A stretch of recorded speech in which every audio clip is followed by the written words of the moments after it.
I'm going to take you way back first. I'm taking you way back first. So you have a 10-year vet coming into your office, and you convinced me that the Raiders were going to be contenders, right? I sat down with you, and I was going through some situations, and you just kind of, the energy, the level of passion you had for the game kind of just popped off. And really, I was so happy that you convinced me at that time, and then it all came to pass. We had some great, great years there, and fast forward again to now, 24 years later, right? Me and you were kicking it and standing here. How are you able to convince those players, Yannick Ngakoue, John Brown, Solomon Thomas, how are you able to convince those guys that this football team's going to be a contender? Well, you start with the tradition of the Raiders. This is a special global franchise. You can roll your eyes all you want, but when you go driving around the country, or you go overseas, you say silver and black, you think of the Raiders. That's right. And wherever we go, we have quite a following. And it's a great responsibility, but it's also the tradition that I always lean on first. And secondly, I just think there's something about this place. Once you're a Raider, you're always a Raider. Our system has worked over the years, so we sell our system, we sell ourselves, and we sell our young football team.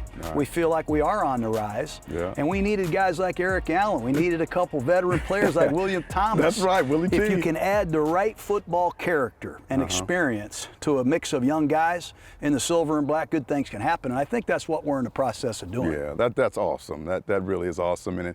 And this offseason, and even last offseason, we start to see like the quarterback carousel. Last year Brady, this year Wentz. How fortunate are you to have an outstanding quarterback room, with Carr, with Mariota, with guys in that room who are creative, who are different, but how lucky are we to be able to have a quarterback room as solid as that? It is exciting to go in there and reinstall the plays, not start from scratch. But Derek is very underestimated. He doesn't get much credit for how good he's playing. But he completes a lot of passes. He changes plays at the line of scrimmage. He's starting to make more and more plays with his legs now. Mariota was hurt most of last year. You got a glimpse of what he can do. He's still a special talent. And Nate Peterman's a guy who we think is going to be a good player in time. We need these preseason games to see where some of these guys are, but it all starts at quarterback, and we put some pretty good players around Derek, and I think it shows. Offensively, looking a little similar like the times we had back in the day. Big, strong, powerful offensive line, outstanding running game, great decision maker at quarterback, tremendous players at receiver. Why does that formula seem to work for you? Well, balance. I think if you're balanced, you're harder to defend. The more you can do well, the harder you are to defend. And we think Jacobs is not only a Pro Bowl back, we think he's an MVP caliber back. So we'd like to see him get more and more real estate. Kenyon Drake comes in here from Arizona. A lot of people say, why Kenyon Drake? Well, Doug Martin had 190 touches 3 years ago when Lynch went down. And DeAndre Washington had 144 touches when Jacobs went down 2 years ago. And this past year, Josh went down and Devontae Booker got 110 touches. So we're going to try to circulate the touches Kenyon Drake's way. He's a guy that's made big plays. And we do have some emerging young receivers, and a tight end ain't bad. Without a doubt, that guy is money. And speaking about all that depth, what do you think about the 17th game? For fans, we're like, yeah, we get another 17th game. But for you as a head coach, how does that play with personnel decisions? How does it play with practice time? Well, how are you going to be able to figure that out? I don't know. It's going to be interesting. The season was long to start with, 16 games. Now you're playing 17 regular season games, and if you qualify for the tournament, it's a really long season. So guys like you that are in your 10th year, we might treat you a little differently than Alex Leatherwood and throw the red jersey marrying some of these rookies coming in here. You're going to have to really push some of these rookies because, as you know, it's an eye-opener for a young player, the length of this season. Hopefully they get some preseason games to really get some practices underneath them, I can't let you leave here without talking about the secondary. And again, I think Jonathan Abrams is an outstanding, explosive, exciting football player. I think the two young corners, again, are going to continue to develop and be good. And Casey Hayward, one of my favorite guys now. He's a proven pro in this league. He's had some outstanding years So he's going to add some great depth to that cornerback room. And then I love the second-round draft choice, Trayvon. He does an outstanding job in college. I think the translation from the Big 12, throwing all the time, to the AFC West, right? And the AFC in general, we have all these great quarterbacks really going to help talk to us about the secondary and what Coach Ron Midas is going to have in developing these young guys. Well, we got Tyree Gillespie, too, in the 4th round. He's another rocket. Right. So you make a good point. We got a young secondary, very young secondary, just like we had in '98. Yes. We drafted that kid out of Michigan, Woodson. What was his name? Charles Woodson. He had a hard time, at the beginning. Jumping on cover 2 when he's not supposed to. He was trying to make every play. So when you just watch Eric Allen, that's what Hayward is here to do. He's here to show us what it looks like in the meeting room, on the back of the airplane the night before the game. Show us what it looks like. Show us what a pro looks like. Yeah. And we're hoping Arnett and Trayvon Mullen can stay healthy and showcase what they can really do.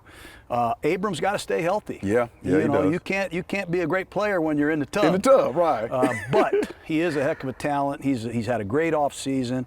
And we think Trayvon Merring, we think Tyree Gillespie are going to give us some speed in the middle of our defense, which we need. Right, for sure. I'm really looking forward to all those guys. And then up front, you talk about bringing in Ngakoue, Solomon, and those guys. I mean, to add to Max and Clee, what do you think that rotation is going to be like as we get during the season?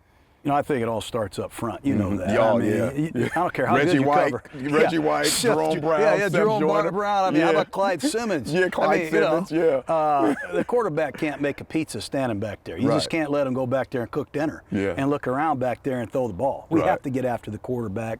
So it all starts with Ngakoue. And we had to make some tough moves with the salary cap. Okay, we had to create some money to get Ngakoue. The cap went down, by the way, as well, to 180. That's right. So there were some tough moves that we made, but getting Yannick in here, a guy we think can be a great pass rusher. We drafted a kid named Malcolm Kuntz. Just watch Ngakoue. Just watch what he does. Maybe you'll learn something. And I think Solomon Thomas, Quentin Jefferson are going to give us a better inside rush than we have had. And we'll see. Max will be there, and I'm expecting more from Clee Farrell as well. Yeah, that's awesome. Well, we have a fan question here. Fan question. Are you going to give the referees a break this year? Who is that fan? Who is that? I think John from Modesto or something. I will. I'm gonna be a very good soldier this year. I'm gonna be very patient until one of those flags goes. I'm 0 for 36 as a challenger. I come unglued when things go wrong. You know that. Things go wrong for sure. Sorry about that. Yeah. And again, I'm not sure, as you go through this game of football, we're so passionate about it. We love it. And I just wanted to really thank you, because another conversation we had was at the end of my career. And sometimes, guys get to the end of their career and they want to continue to play. And I remember speaking with you, and my wife was by my side, and you kind of said, you know what, man, you've had a great career, bro. You don't want to be, running down on kickoff, when you're 15 or something, Exactly. And, I explained to you about my opportunities, 19 years later, man. So a lot of that, being able to start in a place and then end and have a coach be able to say, man, you've done a great job, bro. Yeah, look, you've always done things the right way, man. You have over 50 career interceptions. How many? 54. 54, and you're not even in the Hall of Fame yet? Yeah, something's wrong. You must have made somebody mad. Come on, Hall of Fame voter. 54 picks, plus the interception against Carolina. Do you remember when you laid it over the goalpost and Darryl Russell dunked it? But he makes the quick pass and it's picked off. Eric Allen, who scored touchdowns in back-to-back games, does it for the 3rd time this season.